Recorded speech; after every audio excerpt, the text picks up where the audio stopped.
નમસ્કાર, સંદેશ ન્યૂઝ જોઈ રહ્યા છો આપ, તમારી સાથે સત્યની સાથે અને તમામ ન્યૂઝ અપડેટ સાથે હું ઝંખના દવે।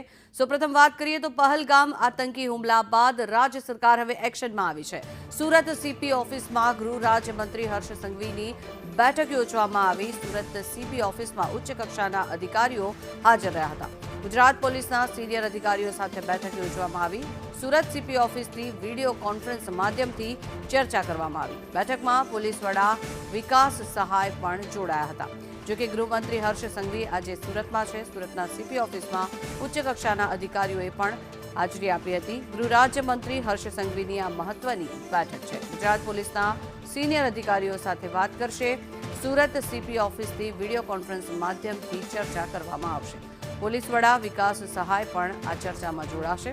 અચાનક આ બેઠકનું આયોજન કરવામાં આવ્યું છે। જે રીતે આ પરિસ્થિતિ સર્જાઈ છે પહલગામના આતંકી હુમલા બાદ સુરતમાંથી અનેક બાંગ્લાદેશીઓ પણ ઝડપાયા છે, જેને લઈને અનેક સવાલો અહીંયા ઉઠી રહ્યા છે। આ સમગ્ર મામલાને ધ્યાનમાં રાખીને બેઠકનું આયોજન કરવામાં આવ્યું છે।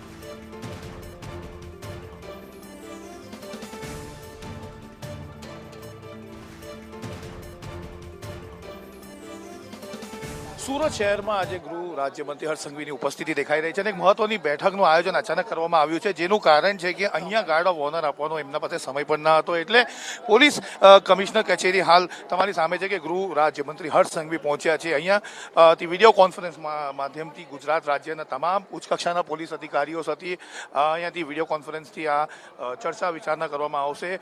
હાલ કોઈ ફોડ પાડવામાં આવ્યો નથી કે કયા મુદ્દે આ ચર્ચા કે બેઠકનું આયોજન કરવામાં આવ્યું છે, પરંતુ અચાનક જ એક પ્લાન હતો જેના અંદર ગૃહ રાજ્યમંત્રી હર્ષ સંઘવી સરસાના જવાના હતા, પરંતુ સરસાના પણ નહીં ગયા છે અને અત્યારે સીપી ઓફિસ ખાતે આવ્યા છે અને અહીંયાથી સુરતની પોલીસ કમિશનર કચેરી ખાતે હાલ બીજા અન્ય ઉચ્ચ કક્ષાના અધિકારીઓની હાજરી ઉપસ્થિતિ પણ દેખાઈ રહી છે। સાથે જ વધુમાં જણાવી દઉં કે રાજ્યના પોલીસ વડા વિકાસ સહાય પણ આ વિડીયો કોન્ફરન્સમાં જોડાવાના છે। તેને ધ્યાનમાં રાખીને હાલ તમને દેખાશે કે ગૃહ રાજ્યમંત્રી હાલ અહીંયા પોલીસ કમિશનર સાથે પોલીસ કમિશનર કચેરી ખાતે પહોંચી ગયા છે। મહત્વની બેઠક કયા મુદ્દે શું ચર્ચા થશે તે હાલ કહેવામાં આવ્યું નથી, પરંતુ તમામ ઉચ્ચ કક્ષાના અધિકારીઓની હાજરી ઉપસ્થિતિ પણ આજે અહીંયા દેખાઈ રહી છે। કેમેરા પર્સન ભૂષણ ચૌધરી સાથે આઝમ સાથે સંદેશ ન્યૂઝ સુરત।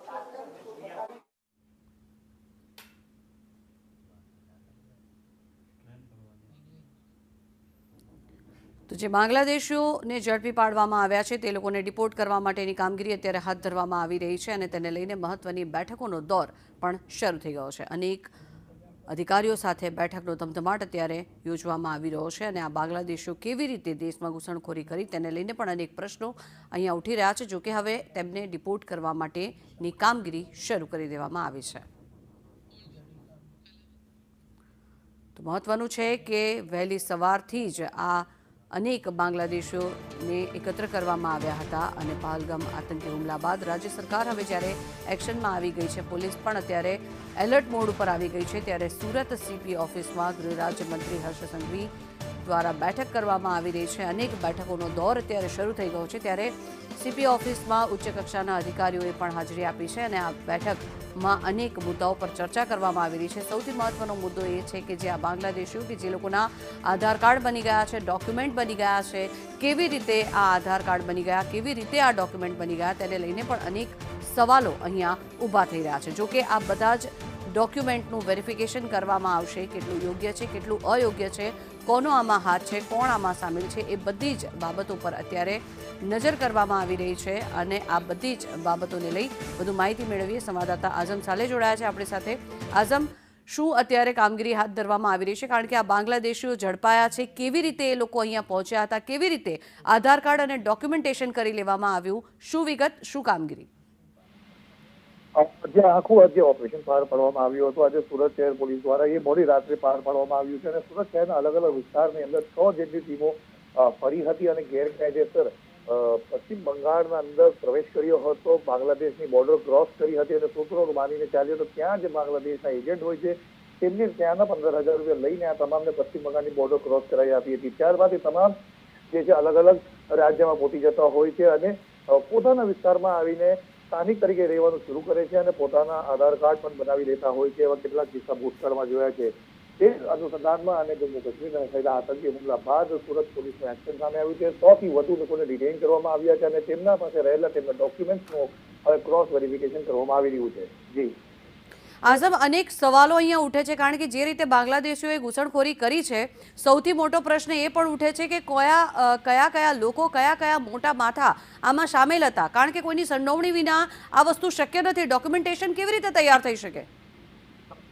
સુરત ખાતે યાદ અપાઈ દઉં કે થોડા સમય પહેલા જે મોટું રેકેટનો પર્દાફાશ થયો હતો, જેના અંદર અનેક લોકોના ગેરકાયદેસર રીતે આધાર કાર્ડ બની ગયા હતા, તે સામે આવ્યું હતું. તેમના સામે કાયદેસરની કાર્યવાહી કરવામાં આવી હતી. પૈસાના ખેલ પર આ તમામ વસ્તુઓ થતી હતી. આ તમામ લોકો જે બોર્ડર ક્રોસ કરે છે, ત્યારબાદ એ હાવડા મારફતે ગુજરાત સુધી અને ગુજરાત બાદ અલગ અલગ શહેરમાં પહોંચી જતો હતો. સુરતના અંદર એવી એમો સામે આવી હતી કે તમામ સ્થાનિક વિસ્તારમાં આવેલા તપેલા ડાઈંગ હોય છે, કોઈ ડાઈંગ મિલ હોય છે, એવા જગ્યા પર મજૂર તરીકે નોકરી કરતા થઈ જતા હોય છે અને ત્યારબાદ ત્યાં રહેલા સ્થાનિક લોકોની મદદથી અને પોતાની ઓળખ છુપાવી આ તમામ ભારત દેશના ડોક્યુમેન્ટ બનાવી લેતા હોય છે. જી આભાર સમગ્ર માહિતી બદલ. તો સુરતની સીપી ઓફિસમાં હાલ ગૃહ રાજ્યમંત્રી હર્ષ સંઘવીની સાથે બેઠકોનો દોર શરૂ થઈ ગયો છે. આ બધા જ જે બાંગ્લાદેશીઓ કે જે લોકોને ઝડપી પાડવામાં આવ્યા છે તે લોકોને રિપોર્ટ કરવાની કામગીરી શરૂ કરાઈ છે.